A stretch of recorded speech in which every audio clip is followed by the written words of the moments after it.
Hello, fellow Fleet Mobility players. Usando telematics ou telemetria, como dizem no Brasil, pode reduzir as despesas operacionais da frota de veículos. Mas como? Nessa entrevista do Expert Talks, vamos conversar com Pedro Viana, especialista em frotas e mobilidade no Brasil. Pedro e sua equipe gerenciam veículos da empresa líder mundial em produtos de beleza. Com quase 90 mil colaboradores no mundo, a empresa é responsável por 36 marcas internacionais. Não posso citar o nome da companhia, mas nosso foco hoje é aprender a gerenciar uma frota desse tipo em Brasil. Então, olá Pedro, tudo bem? Tudo bem, Daniel. Prazer participar aqui com você. Prazer é meu também, Vamos começar. Só tem essas 4, 5 perguntas, Pedro. Para começar, poderia falar sobre o perfil da sua frota? São carros para executivos ou para ferramenta de trabalho?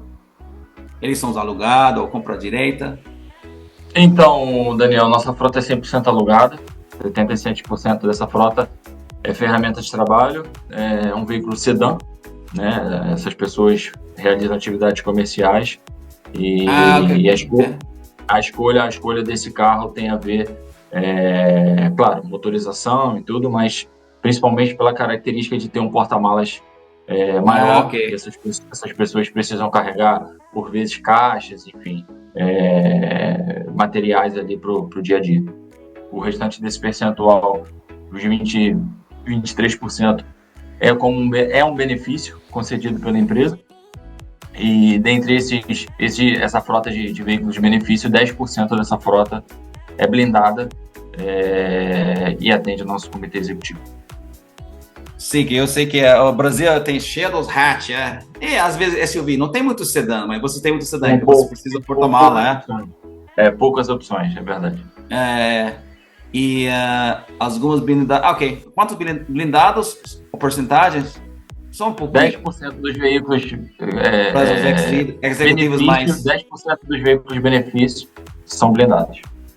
E falando sobre o tamanho do frota, porque o tamanho certo da frota é crucial, não é? O que dica você tem em relação à implantação e também a desmobilização da frota em Brasil? Daniel, a primeira dica que eu posso dar é com relação à desmobilização. É importante estar em contrato e aí trazendo uma experiência de frota alugada, tá? É importante isso tá no contrato, um percentual ali para possível devolução antecipada desses carros. Um percentual da frota, 10%, 15%, 20%, um valor que seja negociado diretamente com a locadora, para uma possível mudança de estratégia ao longo do período contratual, seja de 3, 4 anos, 5, aí vai depender de cada operação, mas é importante ter ali um percentual para poder devolver esses carros antecipadamente. Isso precisa estar em contrato, obviamente, mas é importante porque quando a gente fala de frota, a gente fala de situações muito imprevisíveis.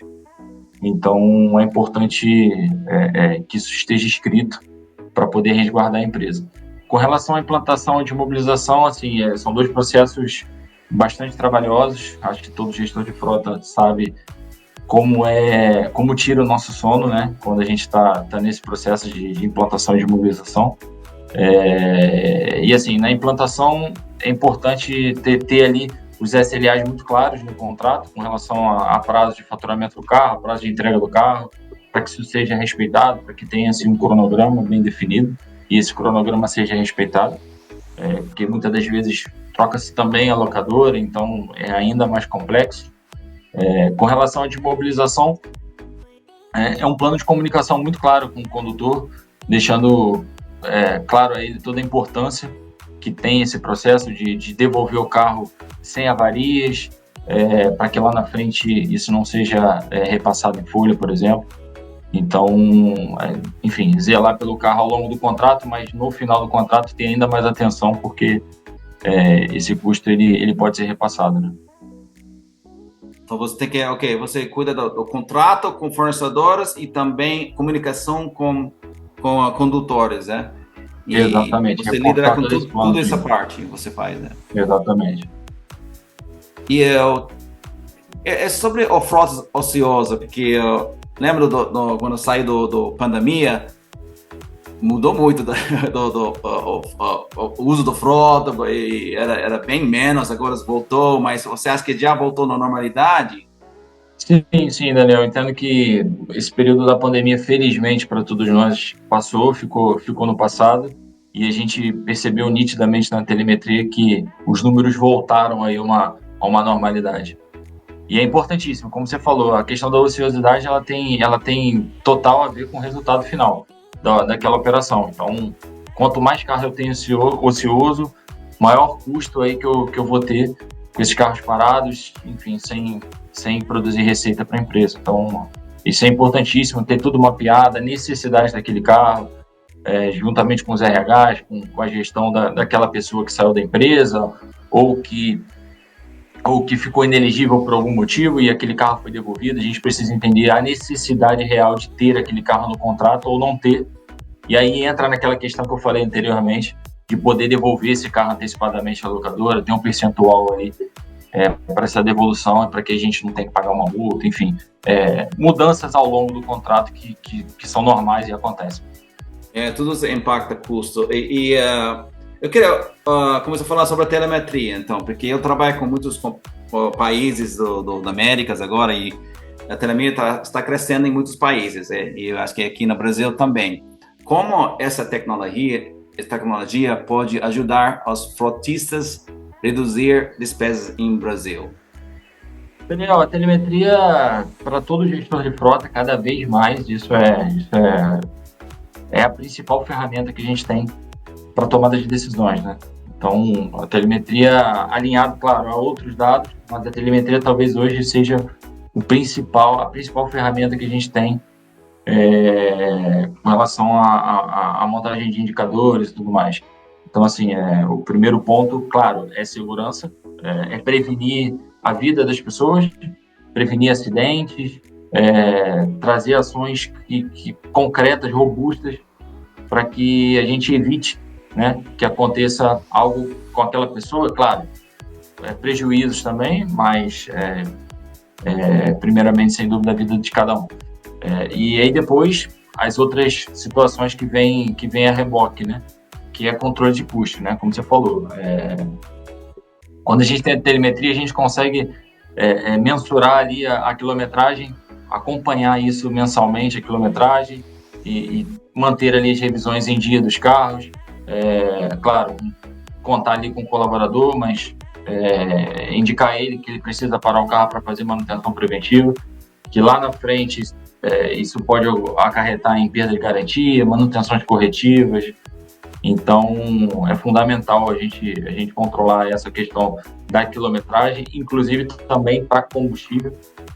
As pessoas têm um cartão corporativo, né, um cartão de combustível, e aí o limite desse cartão combustível ele é mensurado de acordo com a telemetria, ou seja, todo o histórico, toda a média de rodagem que essa pessoa tem, isso é levado em conta para poder alinhar ali a questão do limite, para que não tenha nem folga nem falta ali do cartão.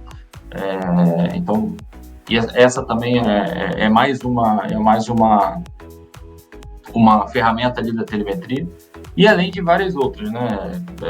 Quando a gente fala de telemetria, a gente está ali prevenindo acidente, e acidente a gente tem perda ali financeira, né? Então, a reparação dos carros, questão das multas, a mesma coisa.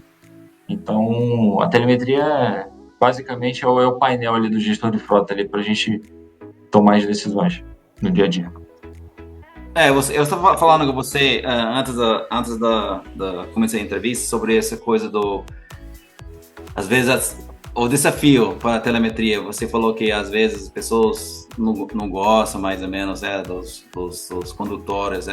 Esse é um desafio para vocês também? É um desafio.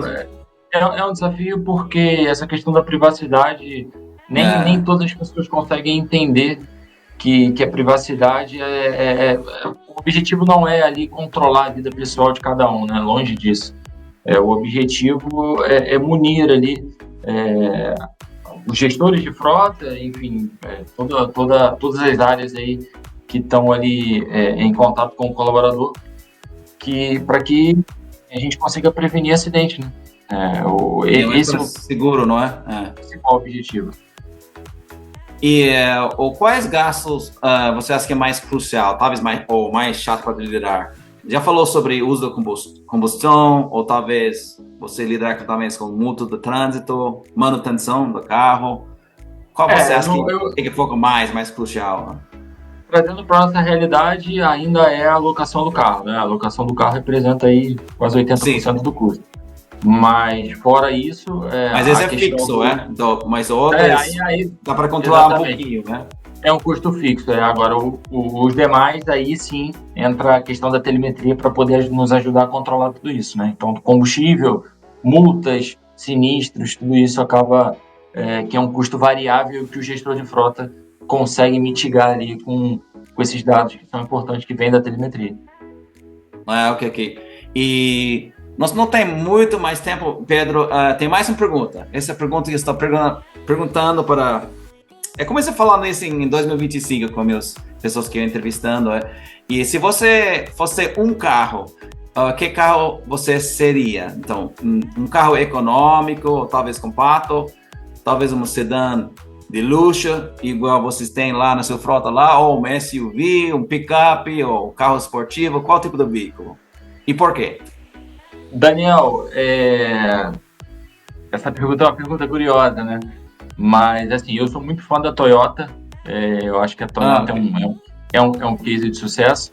E dentre os carros da Toyota, e até por característica que esse carro tem, que eu, como pessoa, tenho, eu acho que a SW4, a Hilux SW4, que é um SUV, é um carro muito familiar, é um carro confiável, é um carro que eu acho que tem uma relação custo-benefício bacana, claro, para determinado público, porque é um custo de aquisição alto, mas também tem uma desvalorização baixa.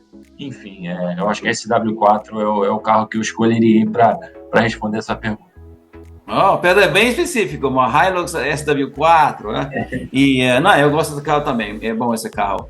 E então, não tem muito mais tempo, mas vamos falar.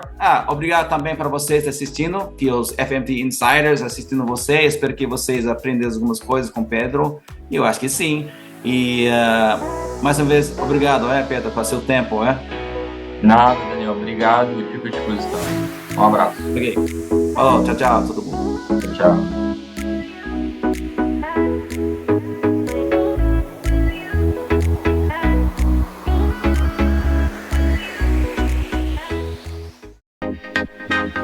Fleet Mobility Today.